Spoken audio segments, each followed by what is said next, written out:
ॐ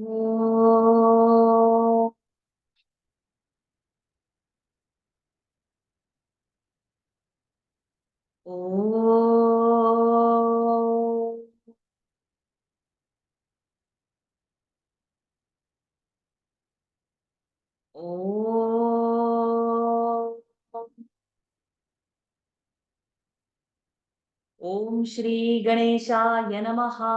ॐ श्री सरस्वत्यै नमः। ॐ श्री गुरुभ्यो नमः। समस्तजनकल्याणे निरतं करुणामयं नमामि चिन्मयं देवं सद्गुरुं ब्रह्मविद्वरं सद्गुरुं ब्रह्मविद्वरं यो अन्तः प्रविश्य मम वाचमिमां प्रसुप्तां सञ्जीवयत्यखिलशक्तिधरस्वधाम्ना अन्यांश्च हस्तचरणश्रवणत्वगादीन् प्राणान्नमो भगवते पुरुषाय तुभ्यं प्राणान्नमो भगवते पुरुषाय तुभ्यं हरिः ओम् श्रीगुरुभ्यो नमः। हरिः ओम्। अगजानन पद्मार्कं गजाननमहर्निशम् अनेकदन्तं भक्तानाम् एकदन्तमुपास्महे। श्रीमहागणपतये नमः। गुरवे सर्वलोकानां भिषजे भवरोगिणां निधये सर्वविद्यानां दक्षिणामूर्तये नमः। अस्मद्गुरुचरणारविन्दाभ्यां नमः। ज्ञानानन्दमयं देवं निर्मलं स्फटिकाकृतिम् आधारं सर्वविद्यानां हयग्रीवमुपास्महे। श्रीहयग्रीवमूर्तये नमः।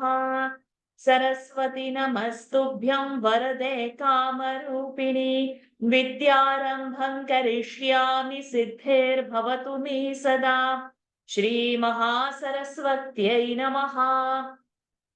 उमाकोमलहस्ताब्जसम्भावितलनाटकं हिरण्यकुण्डलं वन्दे कुमारं पुष्करस्रजं वेट्रिवेल्मुरुगनक हर हरो हर भूतनाथ सदानन्द सर्वभूतदयापर रक्ष रक्ष महाबाहो शास्त्रे तुभ्यं नमो नमः। स्वामिये शरणमय्यप्पा कोमलं पूजनं वेणु श्यामलोऽयं कुमारकः वेदवेद्यं परं ब्रह्म भासतां पुरतो मम।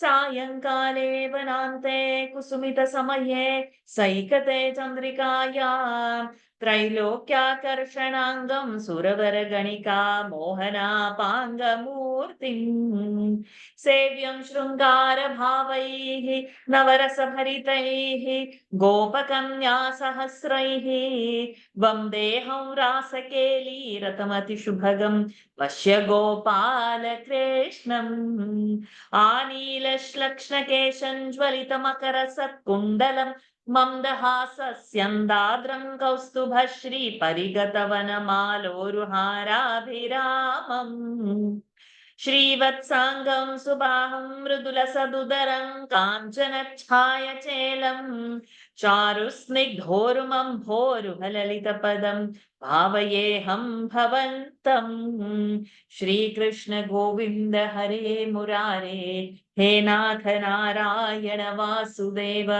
श्रीकृष्ण गोविन्द हरे मुरारे हे नाथ नारायण वासुदेव। श्रीकृष्ण गोविन्द हरे मुरारे हे नाथ नारायण वासुदेव। सदा सर्वत्र गोविन्द नाम संकीर्तनं गोविन्दा गोविन्दा। मोक्षाभिसारमय भागवताख्यदध्नो नारायणीय नवनीतमहो गृहीत्वा मायामयौघपरितप्त जनाय योगात् नारायणावनिसुराय नमोऽस्तु तस्मै। गंगा गीता च गायत्रपि च तुलसिका गोपिका चन्दनं तत् सालग्रामाभिपूजा परपुरुष तथैकादशी नाम वर्णाः एतान्यष्टाप्य यत्नान्यपि कलिसमये त्वत्प्रसाद प्रवृद्ध्या क्षिप्रं मुक्तिप्रदानीत्यभिदधीर्षयस्तेषु मां सज्जयेथाः। हरये नमः। गोपिका जीवनस्मरण गोविन्द गोविन्द। श्री पोन्नुगुरुवायूरप्पने शरणं, आनंद चिन्मयने शरणं, चोटानिकर भगवती अम्मये शरणं। नारायण अखिल गुरो भगवन् नमस्ते।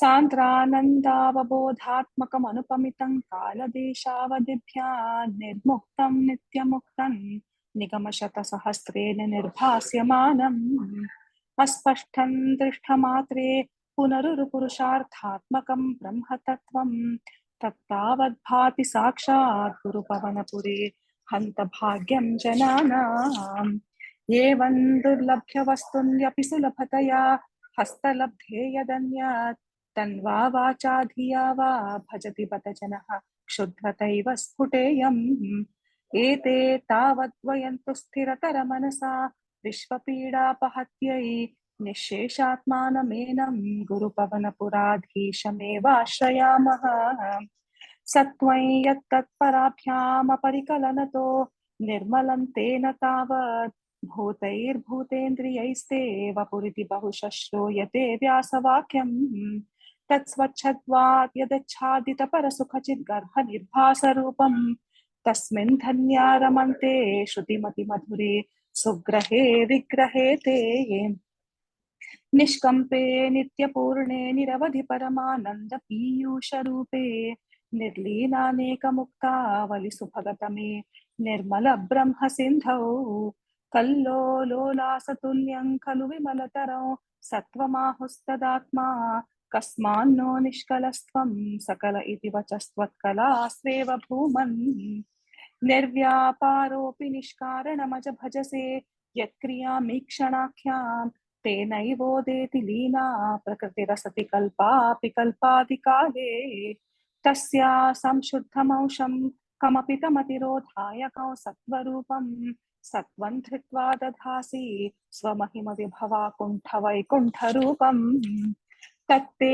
प्रत्यग्रधाराधरललितकला यावली केलिकारम् लावण्यस्यैकसारे सुकृतिजनदृशां पूर्णपुण्यावतारम् लक्ष्मी निःशङ्कलीला निलयनममृतस्यन्दसन्दोहमन्तः सिञ्चत् सञ्चिन्तकानां वपुरनुकलये मारुतागारनाथ कष्टाते सृष्टिचेष्टा बहुतर भवखेदावहा जीवभाजां इत्येवं पूर्वमालोचितमजितमया नैव मध्याभिजाने नो चे जीवा कथौ वा मधुरतरमिदं त्वद्वपुश्चिद्रसार्द्रं नेत्रैः श्रोत्रैश्च पीत्वा परमरससुधां भोधिपूरे रमेरन् नम्राणां सन्निधत्ते सततमपि पुरस्तैरनभ्यर्थितानभ्यर्थान् कामानजस्रं वितरति परमानन्दसान्द्रां गतिं च इत्थं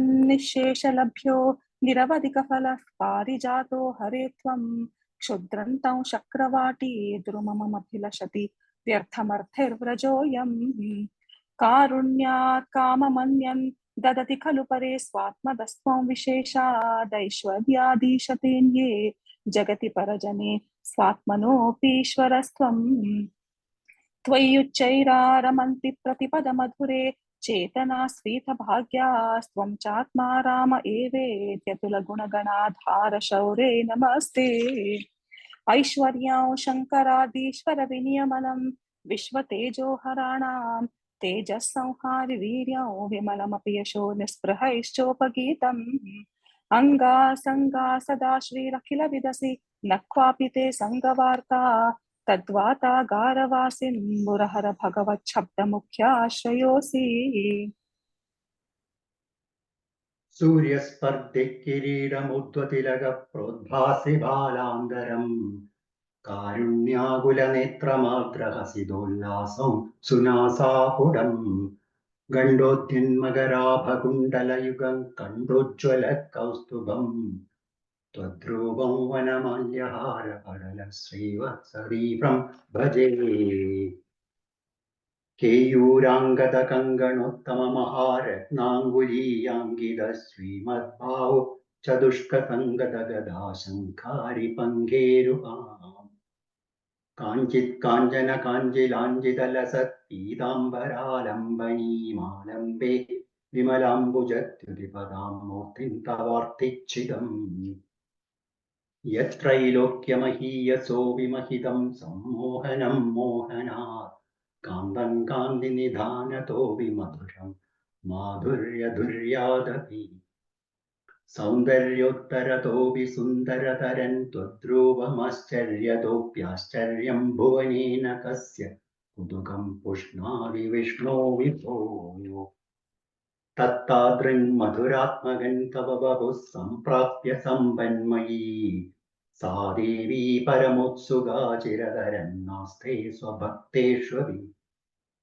തേനാസ്യാവത കഷ്ടമച്യുത വിഭോ ത്വദ്രൂപമാനോജ്ഞക പ്രേമസ്ഥൈര്യ മയാദചാബലബലാച്ചാവല്യവാർത്തോദഭൂ ലക്ഷ്മീ സാവകരാമണീയക ഹൃദൈവേയം പരേഷ്വസ്തിരിത്യസ്മിന്യന്നദവിപ്രമാണമധുന വക്ഷ്യാമി ലക്ഷ്മീപദേ ഏത്വജ്ഞാനഗുണാനുകീർത്തനരസാ സക്താ ഹി ഭക്താ ജനാ ത്വേഷേഷാ വസതി സ്ഥിരൈവ തൈത പ്രസ്താവദത്താദരാ ഏവം ഭൂതമനോജ്ഞദാനവസുധാ നിഷ്യന്ത സന്തോഹനം ത്വദ്രൂപം പരിചിത്രസായനമയം ചേതോഹരം ശൃണ്വതാം സദ്യ പ്രേരയതേ മതിം മദയതേ രോമാഞ്ചയത്യംഗകം വ്യാസിഞ്ചത്യഭിഷീതവാഷ്പവിസരൈരാനന്ദ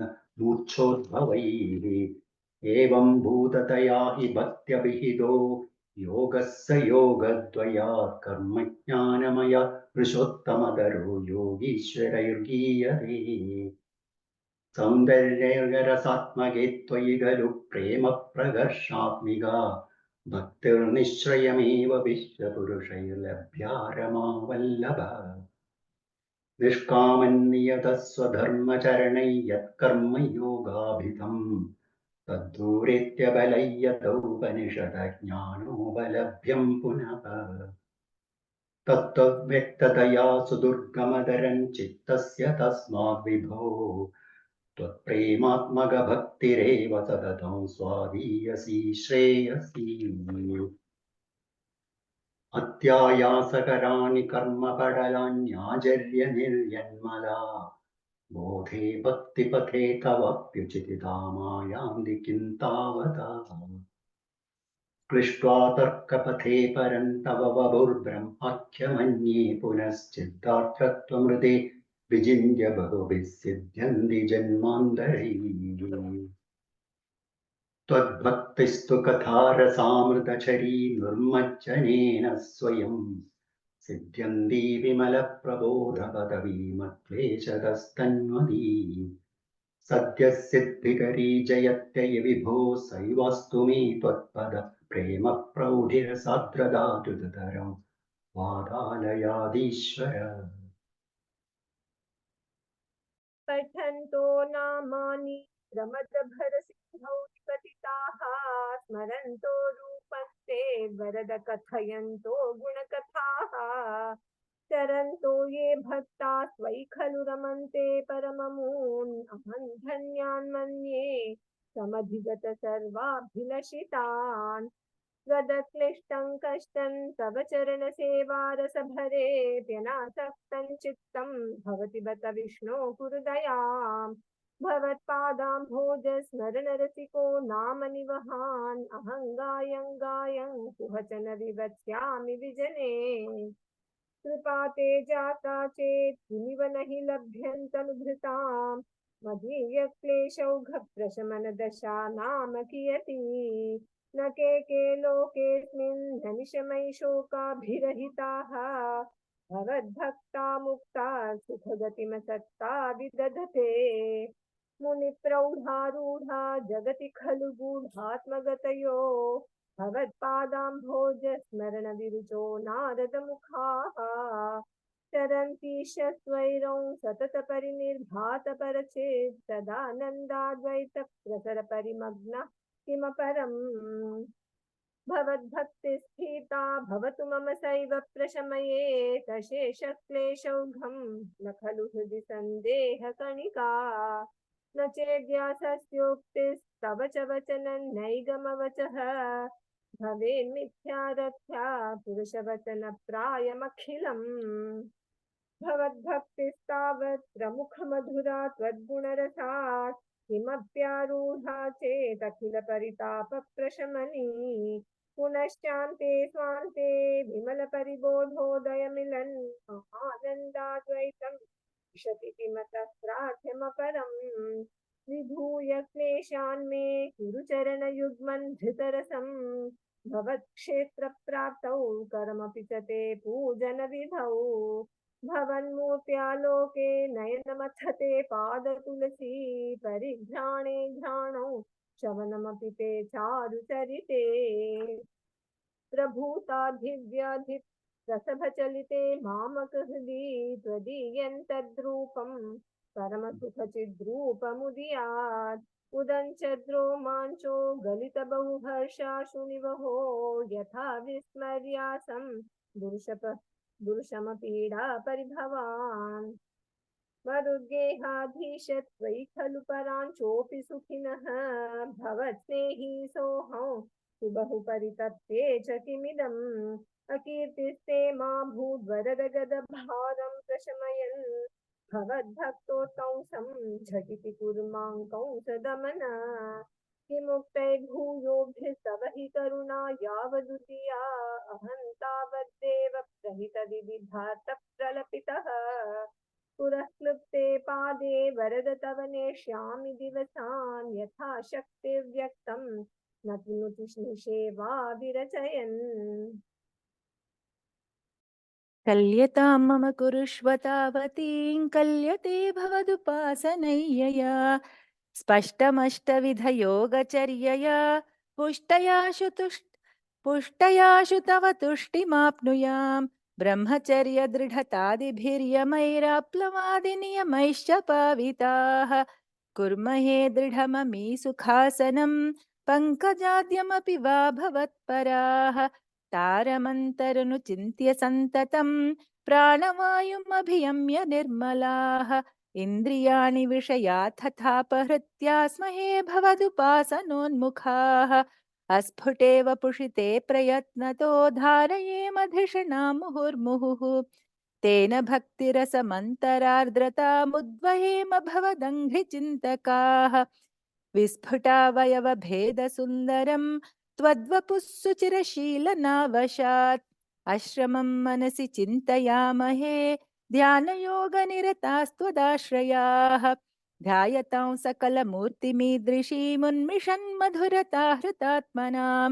सान्द्रमोदरसरूपमान्तरं ब्रह्मरूपमयि तेव भासते तत्समास्वदनरूपिणीं स्थितिं त्वत्समाधिमयि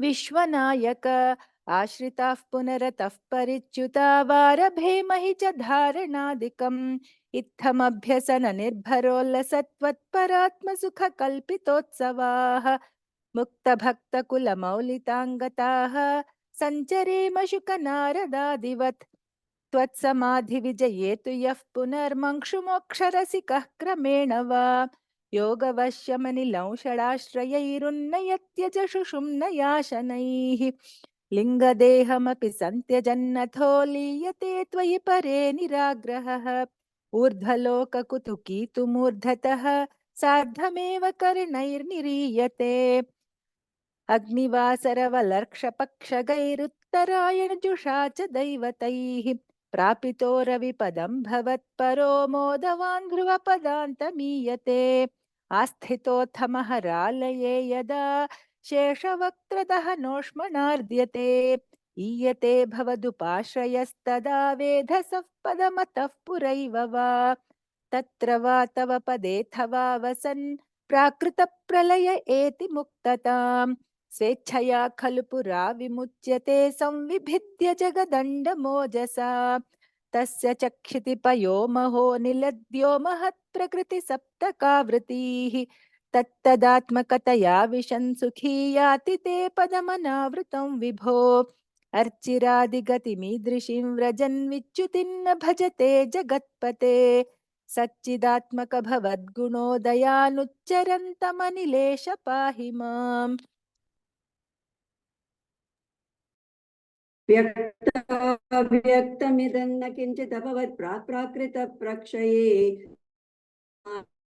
मायायाङ्गुनसाम्यरुद्धविकृतौ त्वय्या गतायालयम् नो मृत्युश्च तदामृतं च समभून्नान्वो न रात्रे स्थितिस्तत्रैकस्त्वमशिष्यतः किल परा नन्दप्रकाशात्मना कालकर्मगुणाश्च जीवनिवा विश्वं च कार्यं विभो चिल्लीलारतिमेयुषि त्वयि तदा निर्लीनता माययुः तेषान्नैव वदन्त्यसत्त्वमयिभो शक्त्यात्मना तिष्ठताम् नो चेत् किं गगनप्रसूनसदृशां भूयो भवेत् सम्भवः एवं च त्विपरार्धकालविगता वीक्षांसि शिक्षात्मिकां बिभ्राणे त्वयि चक्षुभे त्रिभुवनी भावाय माया स्वयं मायातः खलु कालशक्तिरखिला दृष्टं स्वभावोऽपि च प्रादुर्भूय गुणान् विकास्य विततुस्तस्या सहायक्रियाम्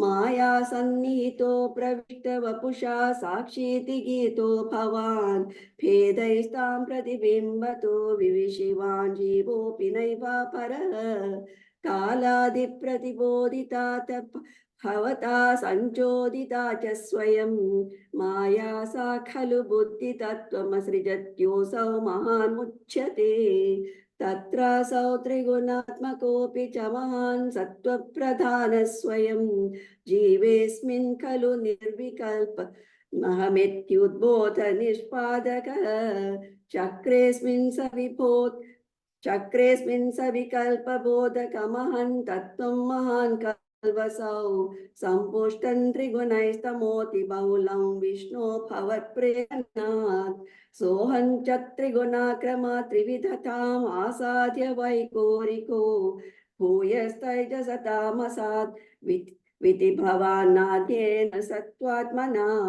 देवानिन्द्रियमानिनो कृतदिशा वातार्कपाश्यश्विनो वन्येन्द्राच्युतमित्रकान् विदुविदिश श्रीरुद्रशारीरकान् भूमन्मानसबुद्ध्यहङ्कृतिमिलच्चित्ताख्यवृत्त्यन्वितं तच्चान्तःकरणं विभो तव बलात् सत्त्वं स एवासृजत् जातस्तैजसतोद्धसेन्द्रियगणास् तत्तामसंशात् पुनस्तन्मात्रं नभसो मरुत्पुरपते शब्दो जनित्वा फलात् शब्दात् व्योमतः ससर्जितविभो स्पश्यन् ततो मारुतं तस्मात् रूपमतो महोतचरसन्तोयं च गन्धं महीम् एवं माधव पूर्वकलना दत्यात्यधर्मां वित्तम् भूतग्राममिमं त्वमेव भगवन् प्राकाशयस्तामसा एते भूतगणास्ततेन्द्रियगणा देवाश्च जातः शेकुर्भुवनन्दनिर्मितिविधौ देवैरमीभिस्तदा त्वन्नानाविधसूक्तिभिर्नुतगुणस्तत्त्वन्यमुन्यं विशौ ज्येष्ठाशक्तिमुदीर्यतानि घटयन् हैरण्यमन्थं विदाः अन्दन्तत् खलु पूर्वसृष्टसलिले तिष्ठत्सहस्रं समाह निर्भिन्दन्न कृतश्चतुर्जद दश जगद्रूपं विराधः वयं साहस्रैः करपादमूर्धनि वहैर्निःशेष जीवात्मको निर्भातो सिमरुत्पुराधिपसमां त्रायस्व सर्वामयात्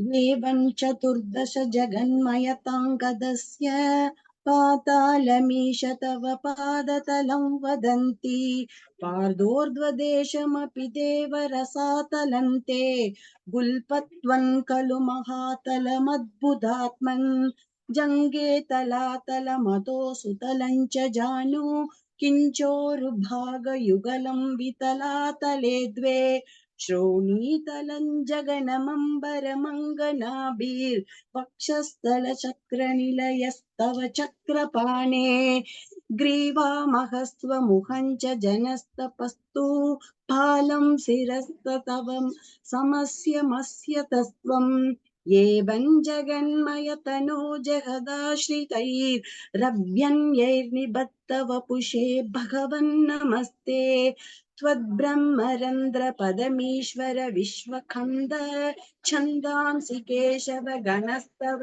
केशपाशात् उल्लासि चिन्मयुगलं दृगुणस्य गेहम् पक्ष्मानि दिवसौ सविता च नेत्रे निःशेष विश्वरचना च कटाक्षमोक्षः कर्णौ दिशोऽश्वियुगलं तव नासिके द्वे नो लोभत्रपे च बहवन्नतरोत्तरौष्ठौ तारागणा च गणास समनस्व दंष्ट्रा मायाविलाससहितं स्वसितं समीरो जिह्वा जलं वचनमीश सकुन्तपङ्क्तिः सिद्धादयस्वरगण मुखरन्ध्रमग्निर्देवा भुजास्तनयुगं तव धर्मदेवः पृष्ठं त्वधर्म इह देव मनःसुधांशुरव्यक्तमेव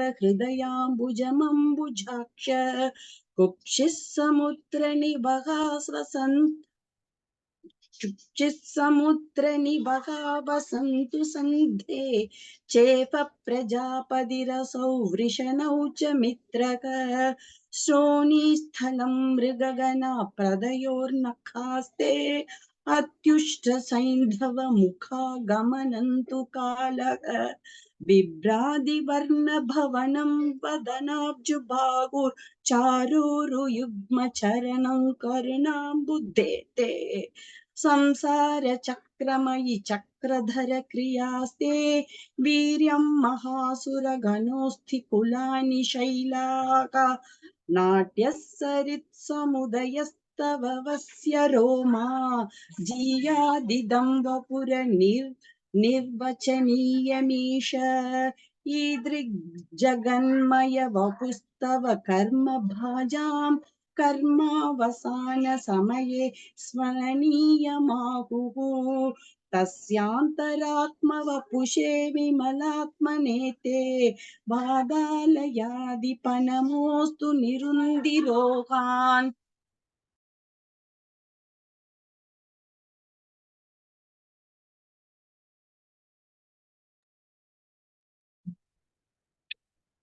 एवं देव चतुर्दशात्मक जगद्रूपेण जातः पुनस्तस्य ध्वं खलु सत्यलोकनिलये जातोऽसि धाता स्वयं यंशौ सन्ति हिरण्यगर्भमखिलत्रैलोक्यजीवात्मकम् यो भूत्स्फीतरजो विकारविकसन्नानाविसिसृक्षारसः सोऽयं विश्वविसर्गदत्तहृदयः सम्पश्यमान स्वयं बोधं खल्वनवाप्य विश्वविषयं चिन्ताकुलस्तस्थिवान् तावत् त्वं जगतां पते तपतपेत्येवं हि वैहायसी वाणी मे नमशिश्रव सुखां कुर्वंस्तपः प्रेरणा कोऽसौ मामवदत् पुमान्निति जला पूर्णे जगन्मण्डले दिक्षुद्वीक्ष्य किमप्यनीशितवता वाक्यार्थमुत्पश्यता दिव्यं वर्षसहस्रमात्ततपसा तेन त्वमाराधितस्तस्मै दर्शितवानसि स्वनिलयं वैकुण्ठमेकाद्भुतम् माया यत्र कदापि नो विकुरुते भाते जगद्भ्यो बहिः शोकक्रोध विमोह साध्वसमुखा भावास्तु गताः सान्द्रानन्दझरी च यत्र परमज्योतिः प्रकाशात्मके तत्ते धाम विभावितं विजयते वैकुण्ठरूपं विभो यस्मिन्नाम चतुर्भुजा हरिमणिश्यामा वदात् तद्विषः नानाभूषणरत्नदीप्तदिशो राजद्विमानालयाः भक्ति प्राप्त तथा विधोन्न पद भक्ति प्राप्त तथा विधोन्नत पदा दिव्यन्ति दिव्या जनास्तत्ते धाम निरस्त सर्वशमलं वैकुण्ठ रूपं जयेत् नाना दिव्य विधु जनैरभिभूता विद्युल्लता तुल्यया विश्वोन्मादन हृद्यगात्रलतया विद्योतिता शान्तरा त्वत्पादाम्बुजसौरभैककुतुका लक्ष्मी स्वयं लक्ष्यते यस्मिन् विस्मयनीय दिव्य विभवन् तत्ते पदं देहि मे तत्रैवं प्रतिदर्शिते निजपदे रत्नासनाध्यासितम् भास्वत्कोटिलसत्किरीटकटकाद्या कल्पदीप्राकृती श्रीवत्साङ्कितमार्तकौस्तुभमणिच्छायारुणङ्कारणम् विश्वेषां तव रूपमैक्षतविधिस्तत्ते विभो भातु मे कालाम्भोदकलाय कोमलरुचि चक्रेण चक्रं दिशाम् मा वृण्वानमुदारमन्दहसि तस्यन्द प्रसन्नानन राजत्कम्बुकदारि पङ्कजस्थर श्रीमद्भुजामण्डलम् स्रष्टुस्तुष्टिकरं वपुस्तव विभो पद्मद्रोगमुद्वासयेत् दृष्ट्वा सम्भृत सम्भ्रमः कमलभूस्त्वत्पादपाथोरुहे हर्षावेशवशं वदो निपतित प्रीत्या कृतार्थी भवन् जानस्येव मनीषितं मम विभो ज्ञानं तदा पादय द्वैताद्वैत भवत्स्वरूप परमित्याचष्टत्वं द्वैताद्वैत भवत्स्वरूप परमित्याचष्टतं त्वां भजे आताम्रे चरणे विनम्रमथ तौ हस्तेन हस्ते स्पृशन् बोधस्ते भविता न सर्गविधिर्बन्धोऽपि सञ्जायते इत्याभाष्य गिरं प्रतोष्य नितराञ्च तच्चित्तगूढस्वयं सृष्टौ तौ समुद्धैर्यस्य भगवन्नुल्लासयोल्लागता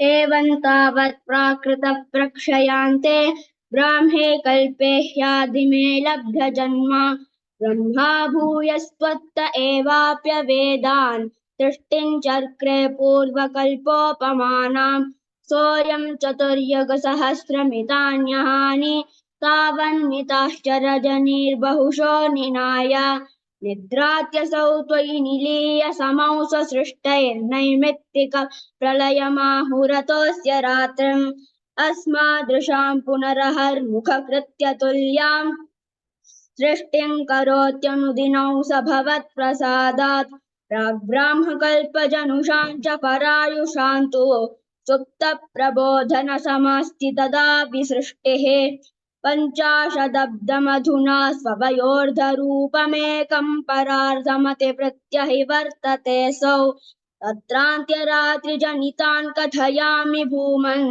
पश्चाद्दिनावतरणे च भवद्विलासान् दिनावसानेऽथ सरोजयोनिः सुषुप्तिकामस्त्वयि सन्निलिल्ये जगन्ति च त्वज्झठरौ समीयुस्तदेदमेकार्णमवास विश्वम् तवैव वेषे फणिराजशेषे जलैकशेषे भुवने स्म शीर्षे आनन्दसान्द्रानुभवस्वरूपः स्वयोगनिद्रा परिमुद्रितात्मा कालाख्यशक्तिं प्रलयावसाने प्रबोधयेत्यादिशताखिलादौ त्वया प्रसुप्तं परिसुप्तशक्तिव्रजेन तत्राखिलजीवधाम्ना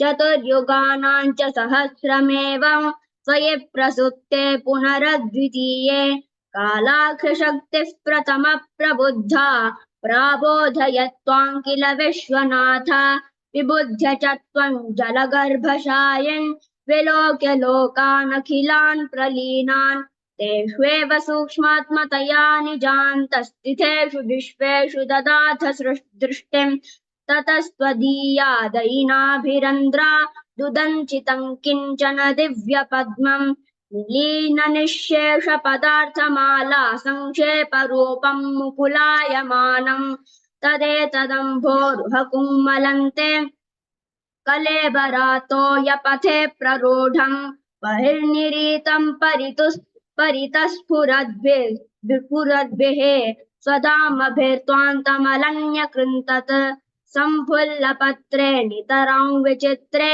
तस्मिन् भवद्वीर्यधृते सरोजे सपद्मजन्मा विधिराविरासीत् स्वयं प्रबुद्धा किल वेदराशिः अस्मिन् परात्मन्ननुपाद्मकल्पे त्वमित्थमुत्थापितपद्मयोनिः अनन्तभूमाममरोगराशिं निरुन्धि वातालयवास विष्णु अस्मिन् परात्मन्ननुपाद्मकल्पे त्वमित्थमुत्थापितपद्मयोनिः अनन्तभूमाममरोगराशिं निरुन्धि वातालयवास विष्णु अस्मिन् परात्मन्ननुपाद्मकल्पे त्वमित्थमुत्थापितपद्मयोनिः अनन्तभूमाममरोगराशिं निरुन्धि वातालयवास विष्णु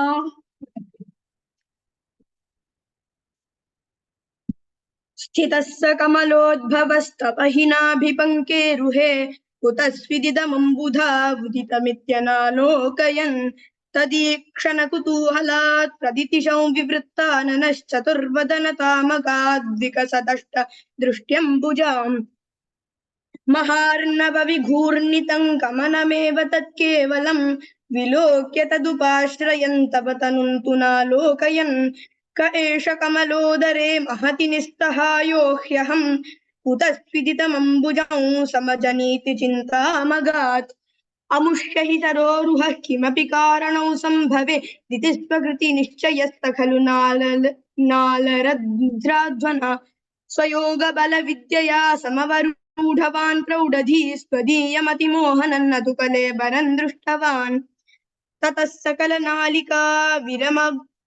सकलनालिका विवरमार्गगोमार्गयन् प्रयस्य शतवत्सरं किमपि नैव सन्दृष्टवान् निवृत्य कमलोदरे सुखनिशन्न एकाग्रधीः समाधिबलमादधे भवदनुग्रहैकाग्रही शतेन परिवत्सरैर्दृढसमाधिबन्धोल्लसत् प्रबोधविशदीकृतः स खलु पद्मिनी सम्भवः अदृष्टचरमद्भुतं तव हि रूपमन्तर्दृशा व्यचष्टपरितुष्टधीर्भुजगभोगभागाश्रयम् किरीटमुकुटोल्लसत्कटकहारकेयूरयुं मणिस्फुरितमेखलं सुपरिवीतपीताम्बरम् कलाय कुसुमप्रभङ्गलतलोल्लसत्कौस्तुभं वपुस्तदयि भावये कमलजन्मने दर्शितम् श्रुतिप्रकरदर्शित प्रचुरवैभव श्रीपते हरे जय जय प्रभो पदमुपैषि दिष्ट्या दृशोः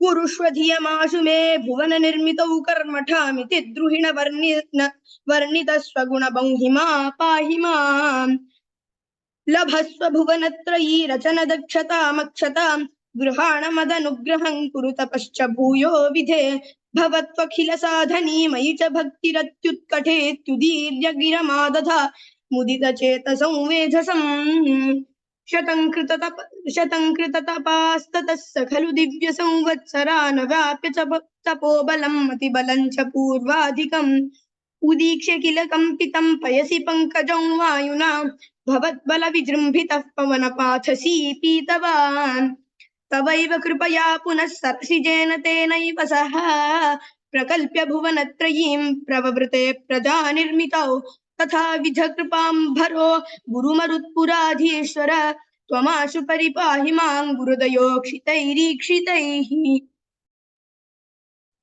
वैकुण्ठवर्धित बलोथ भवत्प्रसादात् अम्भोजयोनिन सृजत् किल जीवदेहान् स्तास्नूनि भूरुहमयानि तथा तिरश्चाञ्जातिं मनुष्यनिवहानपि देवभेदान् मिथ्यागृहास्मि मतिरा कविकोपभीतिरज्ञानवृत्तिमिति पञ्चविधौ ससृष्ट्वा उद्दामता सपदार्थविधानदोनस्तेने त्वदीयचरणस्मरणौ विशुद्ध्यै तावत् ससर्ज मनसा सनकौ सनन्दं भूय सनातनुमणि च सनत्कुमारं ते सृष्टिकर्मणि तु तेन नियुज्यमानस्त्वत्पादभक्तिरसिका च गृहुर्नवाणीम् तावत् प्रकोपमुदितं प्रतिरुन्धतोऽस्य भ्रूमध्यतो जनिमृडो भवदेकदेशः नामानि मे कुरु पदानि चहाविरिञ्चे त्यादौ रुरोध किल तेन स रुद्रनामा एकादशः वयतया च विभिन्नरूपं रुद्रं विधाय दयिता वनिताश्च दत्त्वा तावन्त्यदत्त च पदानि भवत्प्रणुन्नः प्राह प्रजाविरचनाय च सादरन्तम् रुद्राभिसृष्टभयदाकृति रुद्रसङ्गः सम्पूर्यमाण भुवनत्रये भीतचेताः मामा प्रजासृज तपश्चरमङ्गलायत्याचष्टतं कमलभूर्भुवदीरितात्मा तस्यातः सर्गरसिकस्य मरीचिरतिस्तत्राङ्किर कृतुमुनः पुलयः पुलस्त्यः अङ्गादजायत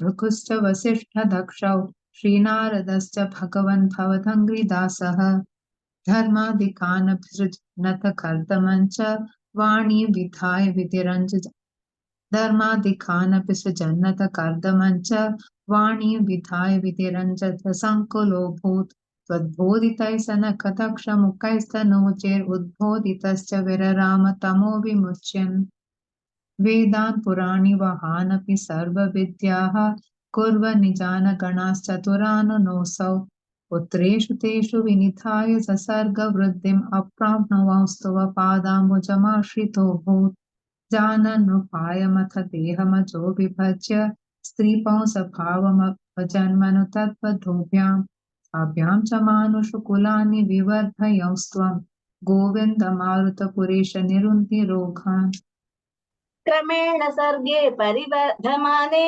कदापि दिव्याः सनकादयस्ते भवद्विलोकाय विकुण्ठलोकं प्रपेदिरे मारुतमन्दिरेश मनोज्ञनै श्रेयसकाननाद्यैरवापि मणिमन्दिरेश अनोपमन्तं भवतु एतं मुनीश्वराः प्रापुरीदकक्ष्याः भवद्विदृक्षोर्भवन् स्वास्थौ जयस्तान् विजयोऽप्यरुन्ध तेषां च चित्ते पतमापकोपः सर्वं भवत्प्रेरणयैव भूम वैकुण्ठलोकानुचित प्रचेष्टौ कष्टौ युवान् दैत्यगतिं भजेतम् इति प्रशप्तौ भवताश्रयौ तौ हरिस्मृतिर्नोऽस्मिति नेमतुस्तान् तदेतदाज्ञाय भवानवातः सहैव लक्ष्म्या बहिरम्बुजाक्ष खगेश्वरं स्वापितचारुबाहोरामन्त्या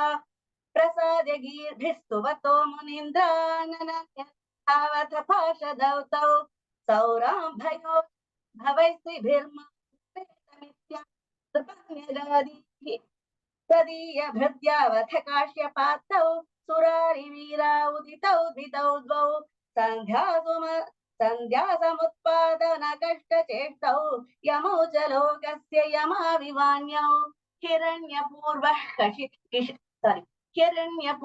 कशिपुः किलैकः हरो हिरण्याक्ष इति प्रतीतः उभौ भवन्नाथमशेषलोकम् रुषा निरुन्धा निजवासनाथौ तयो हिरण्याक्ष महासुरेन्द्रो रणाय धावन्नदवाप्तवैरी भवत्प्रियाङ्क्ष्मौ सलिले निमज्य चचार गर्वाद्विनदन् गदावान् ततो जलेशा सदृशं भवन्तं निशम्य बभ्राम गवेषयं स्वाम् भक्तैकदृश्यः सकृपाविद्धे त्वं निरुन्धिरोगान् मरुदालयेश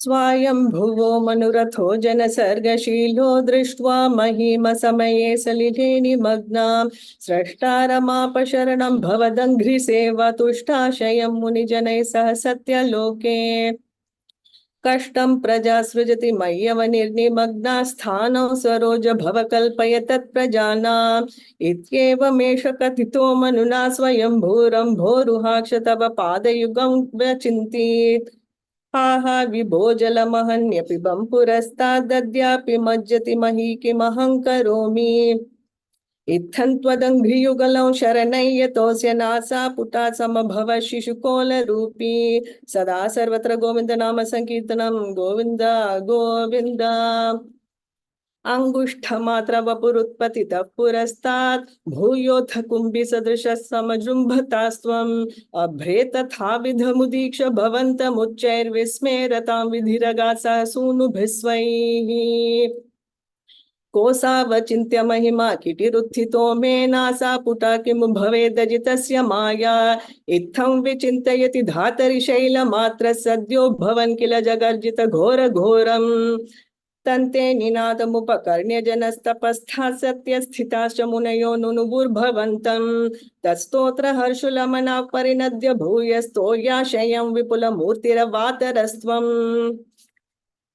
ऊर्ध्व प्रसारि परिधूम्र विधूत रोमा प्रोक्षिप्तवाल धीरवाङ्मुख घोर घोणः तूर्ण प्रदीर्ण जलदः परिघूर्ण दक्षिणा स्तोतॄन् मुनीन् शिशयन्नवतेरिथत्वम् अन्तर्जलं तदनु संकुल नक्र चक्रं भ्राम्यतिमिङ्गिल कुलङ्कलुषोर्मिमालम् आविश्य भीषण रवेन रसातलस्थानाकम्पयन् वसुमती मगवेशयस्त्वम् दृष्ट्वाथ दैत्यहतकेन रसातलान्ते संवेशितान् झटिति कूटकिटिर्विभो त्वम् आपातुकान् विगणय्य सुरारिखेटान् दंष्टान् कुरेण वसुधामदधासलीलम् अभ्युद्धरन्नथ दरान् दशनाग्रलग्नमुस्ताङ्कुराङ्कितैवाधिकपीवरात्मा उद्धूत घोरसलिलाज्जलधेरुदञ्चन् क्रीडा वराह वपुरीश्वर पाहि रोगात् हिरण्याक्षं तावद्वरद भवदन्वेषण परं चरन्तं सांवर्ते पयसि निज जङ्घा परिमिते भवद्भक्तो गत्वा कपटपटुधीर्नारद मुनिः शनैरुचे नन्दन् दनुजमपि निन्दंस्तव बलम् समायावी विष्णुर्हरति भवदीयां वसुमतीं प्रभो कष्टं कष्टं किमिदमिति तेनाभिगदितः नदन् क्वासौ क्वासा विधि मुनिना नदन् क्वासौ क्वासा विति समुनिना दर्शित पथो भवन्तं सम्प्राप धरणिधर मुद्यन्तमुदकात् अहो आरण्योऽयं मृग इति हसन्तं बहुतरैर्दुरुक्तैर्विद्यन् दितिसुतमवज्ञाय भगवन् महीन् दृष्ट्वा दंष्ट्रा शिरसि चकितां स्वेन महसा पयोधावाधाय प्रसभमुदयुङ्क्ता मृधविधौ गदापाणौ दैत्ये त्वमपि गृहीतोन्नत गदो नियुद्धेन क्रीडन् घट घट रवोद्घुष्टवियता रणालोकौत्सुक्यान् मिलति सरसङ्घे द्रुतममुं निरुन्ध्य सन्ध्यातः प्रथममिति धात्रा जगदीशे गदोन्मर्दे तस्मिंस्तव खलु गदायान्दिति भुवो गदाघातात् भूमौ झटिति पतिताया महाभो मृदुस्मेरास्यस्त्वं दनुजकुल निर्मूलन चणं महाचक्रं स्मृत्वा करभुवि दधानो रुरुचिषे ततः शूलङ्काल प्रतिम ऋषि दैत्ये विसृजति त्वयि छिन्दत्येन करकलित चक्र प्रहरणात् समारुष्टो मुष्ट्या सखलु विदुदंस्त्वां समतनोत् गलन् माये माया स्वयि किल जगन्मोहन करीः भवच्चक्र ज्योतिष्कणलवनिपातेन विधुते ततो माया चक्रे वितत घन रोषान्ध मनसम् गरिष्ठाभिर्मुष्टि प्रहृतिभिरभिघ्रन्तमसुरं स्वपादाङ्गुष्ठेन श्रवणपदमूले निरवधिः महाकायः सोऽयं तव चरणपात प्रमथितो गलद्रक्तो वक्त्रादपतदृशिभिः श्लाघितहतिः तदा त्वामुद्दाम प्रमदभर विद्योति हृदया मुनीन्द्राः सान्द्राभिस्तुतिभिरनुवन्नध्वरतनुम् त्वचिच्छन्दो रोमस्वपि कुशगणश्चक्षुषि घृतं चतुर्होतारोङ्घ्रौ सृगपि वदने चोदर ईडा ग्रहाजिह्वायान्ते परपुरुषकर्णे च चमसाः विभो सोमो वीर्यं वरदगलदेशेऽप्युपसदः मुनीन्द्रैरित्यादिस्तवनमुखरैर्मोदितमनाः महीयस्या मूर्त्या विमलतरकीर्त्या च विलसन् स्वधिष्ण्यौ सम्प्राप्तः सुखरसविहारी मधुरिपो निरुन्ध्यारोगं मे सकलमपि वातालयपते समनुस्मृततावकाङ्घ्रियुग्मः समनुः पङ्कजसम्भवाङ्गजन्मा निजमन्तरमन्तराय हीनं चरितं ते कथयन् सुखन्निनाय समये खलु तत्र कर्दमाख्यः द्रुहिणच्छाय भवस्तदीयवाचा धृतसर्गरसो निसर्गरम्यं भगवं स्वामयुतं समासिषेवे गरुडोपरि कालमेघकम्रं विलसत्केलिसरोजपाणिपद्मं हसितोल्लसिताननौ विभो त्वं वपुराविष्कुरुषे स्म कर्दमाय सदा सर्वत्र गोविन्द नाम संकीर्तनं गोविन्द गोविन्द स्तुवते पुलकावृताय तस्मै मनुपुत्रीन्दयिता न वापि पुत्रीः कपिलं च सुतं स्वमेव पश्चात् स्वगतिं चाप्यनुगृह्य निर्गतो भूः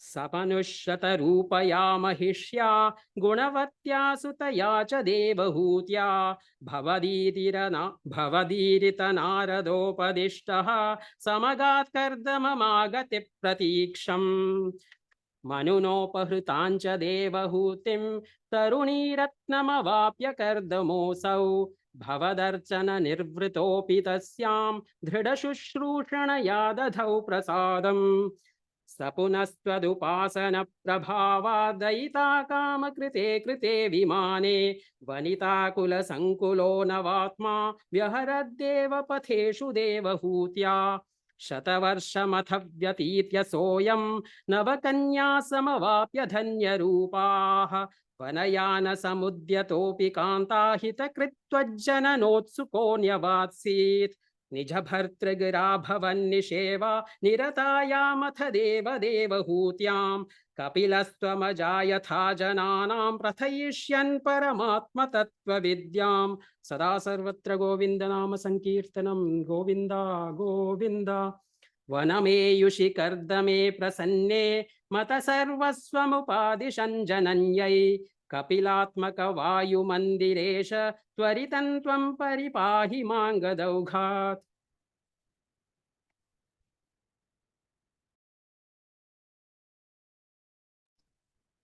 मतिरिह गुणसक्ता बन्धकृत्तेष्वसक्ता त्वमकृतु प्रवृन्धे भक्तियोगस्तु सक्तिं महदनुगमलभ्या भक्तिरेवात्र साध्या कपिलतनुरिति त्वं देवहूत्यै न्यगादीः प्रकृतिमहदहङ्काराश्च मात्राश्च भूतान्यपि हृदपि दशाक्षी पुरुषः पञ्चविंशः इति विदित विभागो मुच्यते सौ प्रकृत्या कपिलतनुरिति त्वं देवहूत्यै न्यगादीः प्रकृतिगत गुणौघैर्नाज्यते पुरुषोऽयं यदि तु सजति तस्यां तद्गुणास्तं भजेरन् मदनुभजन तत्त्वालोचनैः साप्यपेयात् कपिलतनुरिति त्वं देवहूत्यै न्यगादीः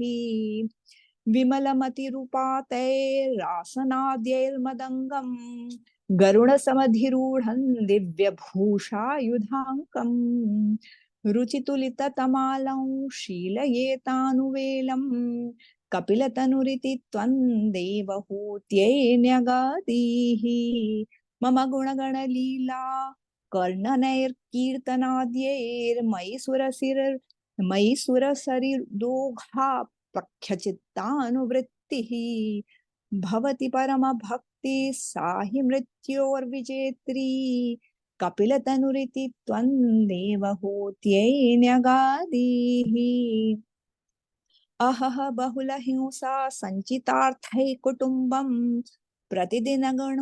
प्रतिदिनमनुपुष्णन् स्त्रीजितो बाललाली विशति हि गृहसक्तो यातनामय्य भक्तः कपिलतनुरिति त्वं देवहूत्यै न्यगादीः युवति जठरखिन्नो जातबोधोऽप्यकाण्डे प्रसवगलितबोधः पीडयोल्लङ्घ्य बाल्यं पुनरपि बत मुह्यत्येव तारुण्यकाले कपिलतनुरिति त्वं देवहूत्यै न्यगादीः पितृसुरगणयाजी धार्मिको यो पितृसुरगणयाजी धार्मिको यो ग्रहस्थः स च निपतति काले दक्षिणाध्वोपगामी मयि निहितमकामं कर्म तु दक्पथार्थं कपिलतनुरिति त्वं देवहूत्यै न्यगादीः इति सुविदितवेद्यान् देवहे देवहूतिं कृतनुतिमनुगृह्य त्वं गतो योगिसङ्घैः विमलमतिरथासौ भक्तियोगेन मुक्ता त्वमपि जनहितार्थं वर्तसे प्रागुदीच्याम् परम किमु बहुक्त्या त्वत्पदाम्भोजभक्तिं सकलभयविनेत्रीं सर्वकामोपनेत्रीं वदसि खलु दृढं त्वं तद्विधूयाम्यान् वदसि खलु दृढं त्वं तद्विधूयामयान्मे गुरुपवनपुरेश त्वय्युपाधत्स्व भक्तिम् दक्षो विरिञ्च तनयोतमनोस्तनूजां लब्ध्वा प्रसूतिमिह षोडश चापकन्याः धर्मे त्रयोदश ददौ पितुषुष्वदाञ्च स्वाहं हविर्भुजि सतीं गिरिशे त्वदंशे मूर्तिर्हि धर्मगृहिणे सुषुवे भवन्तं नारायणन् नरसकं महितानुभावम् यज्जन्मनि प्रमुदितः कृततूर्यघोषाः पुष्पोत्करान् प्रववृषुर्नुनुवः सुरौगाः सदा सर्वत्र गोविन्द नाम संकीर्तनं गोविन्द गोविन्द दैत्यं सहस्रकवचं कवचैः परीतं सहस्रवत्सर तपस्समराभिलव्यैः पर्याय निर्मित तपस्समरौ भवन्तौ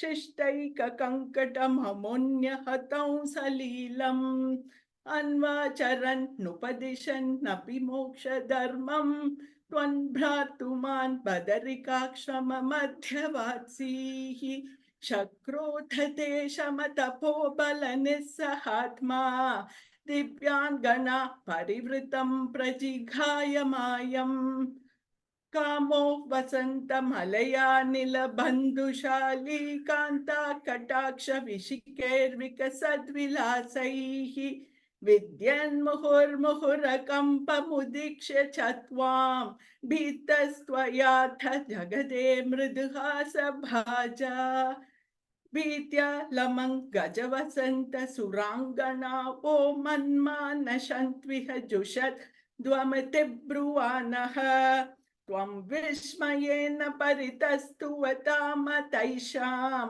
प्रदर्शय स्वपरिचारककातराक्षीः सम्मोहनाय मिलिता मदनादयस्ते त्वद्वासिका परिमलैः किल मोहमापुः दत्तान् त्वया च जुगुहस्त्रपयैव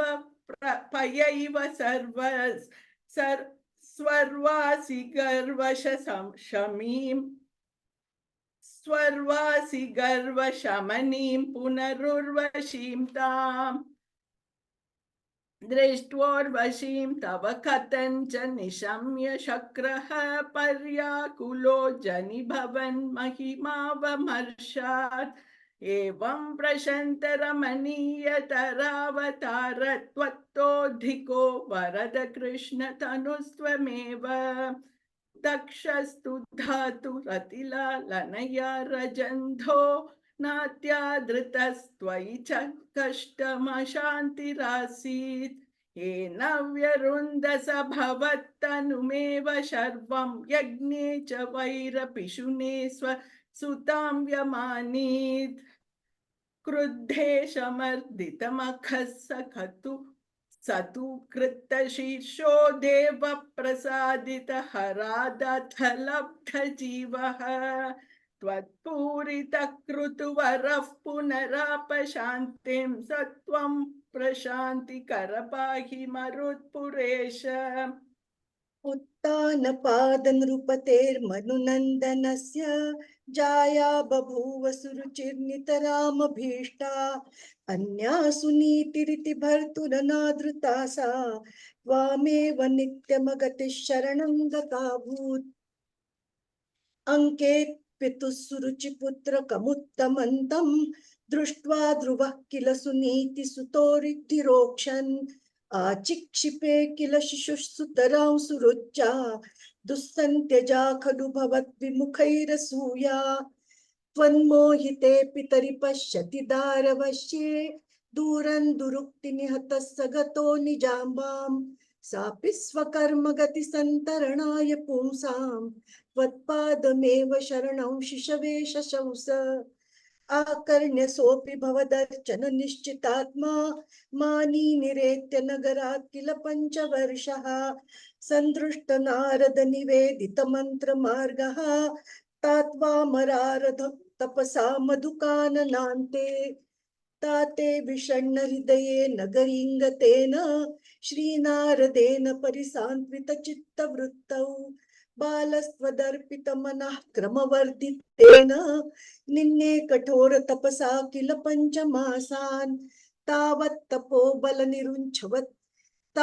तपोबलनिरुच्छ्वति सिते दिगन्ते देवार्थितस्त्वमुदयत् करुणार्द्रचेताः त्वद्रूपि चित्र सनिलीनमतेः पुरस्तात् आविर्बभूविथ विभो गरुडाधिरूढः त्वद्दर्शन प्रमद भारतरङ्गितं तं दृग्भां निमग्नमविरूपरसायनेते तुष्टूषमाणमवगम्य कपोलदेशे संस्पृष्टवानसिदरेण तथादरेण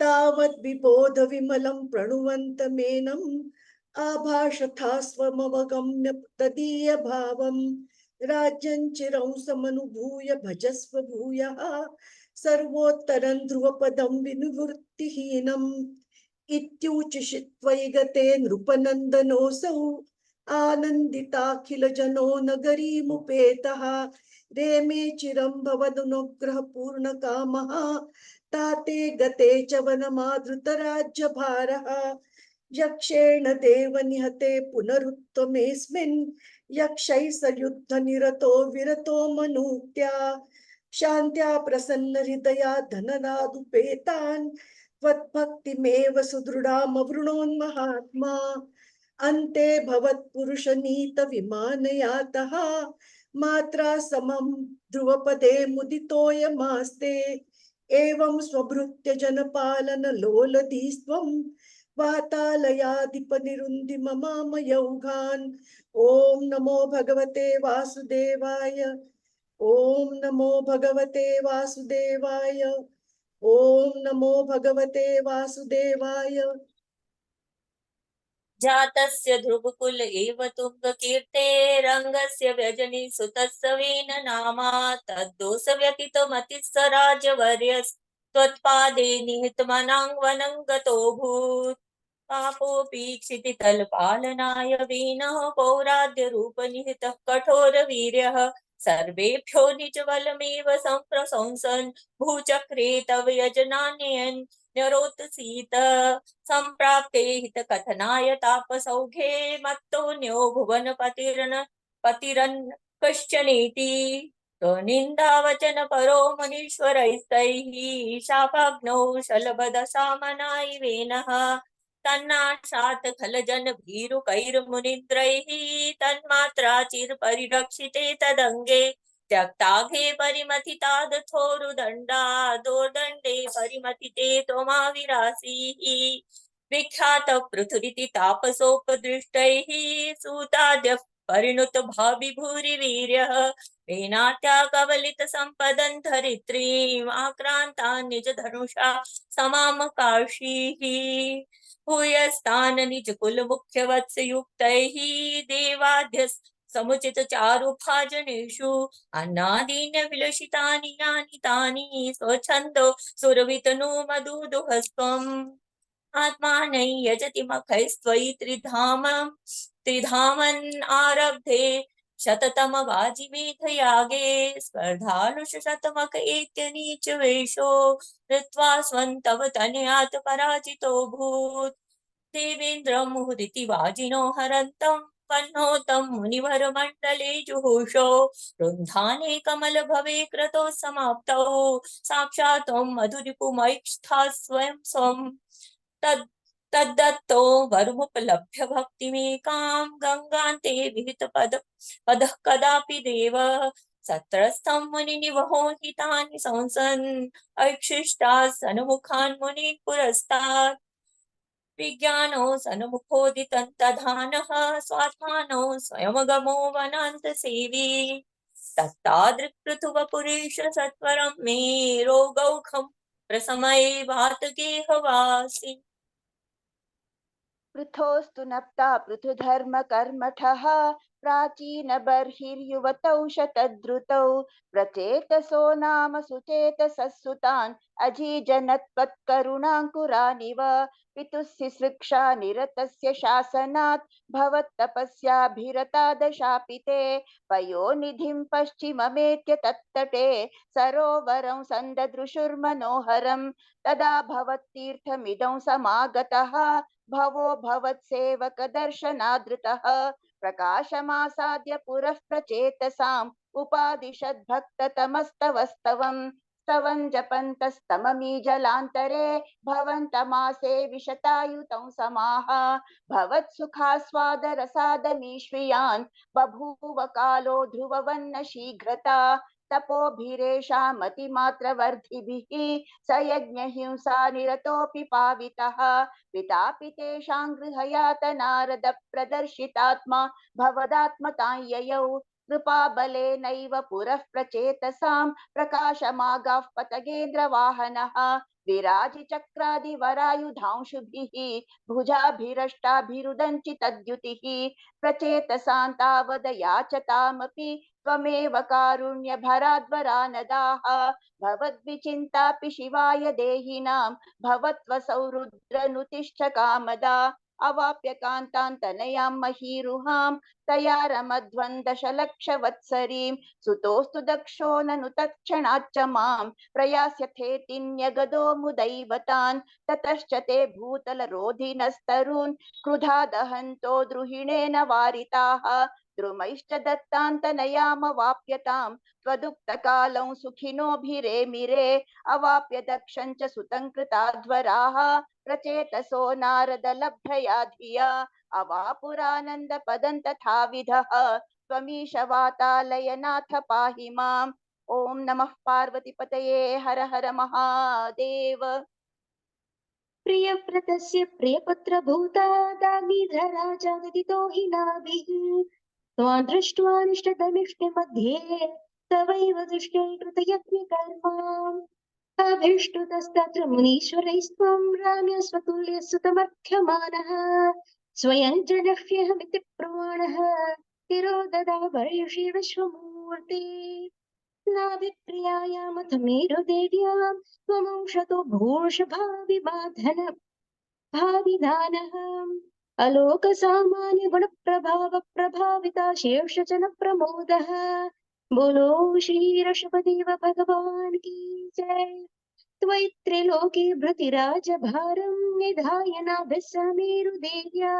तपोवनं प्राप्य भवन्युषेवी ततः किलानन्दपदं पदन्ते इन्द्रस्वदुत्कर्षकृतादमर्षाद्वर्षनास्मिन् न च नाभवर्षे यदा तदा त्वन्निजयोगशक्त्या स्ववर्षमेनद्य तथा सुवर्षम् जितेन्द्र दत्ताङ्कमणिं जयन्तीमथोद्वहन्नात्मरताशयोऽपि अजीजनस्तत्र शतं तनुजा केषां क्षितोष भरतोऽग्रजन्म न वा भवन् योगिवरा नवान् ये कपालयन् भारतवर्षखण्डान् सैकात्वशीतस्तविशेषपुत्राः तपोबलात् भूसुरभूयमीयुः उक्त्वा सुतेभ्योऽथ मुनीन्द्रमध्ये विरक्तिभक्त्यन्मुक्तिमार्गम् स्वयं गतः पारमहंस्य वृत्तिम् अधा जडोन्मत्त पिशाचचर्याम् परात्मभूतोऽपि परोपदेशं कुर्वन् भवान् सर्वनिरस्यमानः विकारहीनो विचचार कृत्स्ना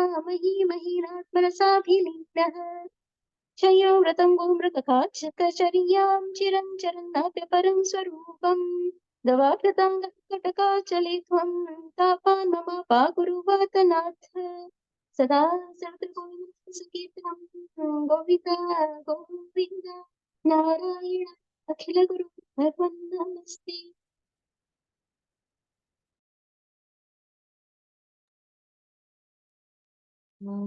पूर्णमदः पूर्णमिदं पूर्णात् पूर्णमुदच्यते पूर्णस्य पूर्णमादाय पूर्णमेवावशिष्यते ॐ शान्ति शान्ति शान्तिः हरिः ओम् श्रीगुरुभ्यो नमः हरिः ओम् श्रीकृष्णार्पणमस्तु। Hari Om everyone. Good. This time the time taken is less, but loads of mistakes many of you have done, or most of it. Barring Pushpaji, I think most of you have had. Sahana Ji's was very good one, chanting also. So we'll have to just be taking care of this next week. Don't change your chapters. The purpose is if you repeatedly chant those chapters, then only the speed what we're trying to attempt is, we're practicing in that. But some of you change the chapters. Some of you just 1 hour, 2 hour ago said you all are not coming. Then for me, putting a schedule 1 week before so that you can practice is not having any meaning when you say 1 hour, 2 hour ago that you cannot come or whatever. So next week would be our last one more Parayan. Speed is fine. Perfection is needed. Hardly about 2 or 3 only are very excellent. 1 or 2 slips are fine, but complete, and especially the tunes. Tune was marked somewhere. 17th chapter, Dashakam who chanted 70.